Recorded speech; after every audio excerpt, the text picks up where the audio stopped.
बार की बात है, कैलाश पर्वत पर भगवान शिव और माता पार्वती विराजमान थे। माता पार्वती ने भगवान शिव से पूछा, स्वामी मुझे बताइए, क्या कोई ऐसा भक्त है जिसकी भक्ति से मैं अभिभूत हो जाऊं?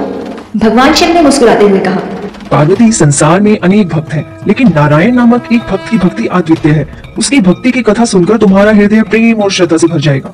माता पार्वती ने उत्सुकता से पूछा, कौन है ये नारायण और उसकी भक्ति की क्या विशेषता है? तो भगवान शिव ने कहना आरंभ किया, नारायण एक सामान्य व्यक्ति था, लेकिन उसकी भक्ति असामान्य थी।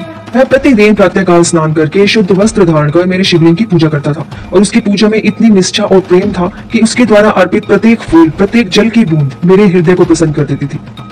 माता पार्वती ने आश्चर्यचकित होकर पूछा, ऐसा क्या करता था नारायण जो उसकी भक्ति को इतना विशेष बनाता है? भगवान शिव ने उत्तर दिया, नारायण की भक्ति की विशेषता उसकी निस्वार्थता थी।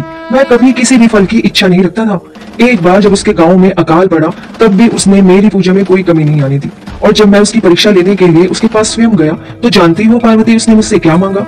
उसने बोला कि हे प्रभु, मेरे गांव के लोगों को हमेशा कभी भी किसी खाने की कमी महसूस ना हो। हे प्रभु, यहाँ पर कभी कोई सूखा ना पड़े। हे प्रभु, मेरे गांव में हमेशा सुख शांति रहे। और उसकी इस निष्ठा और प्रेम ने मुझे अत्यंत प्रसन्न किया।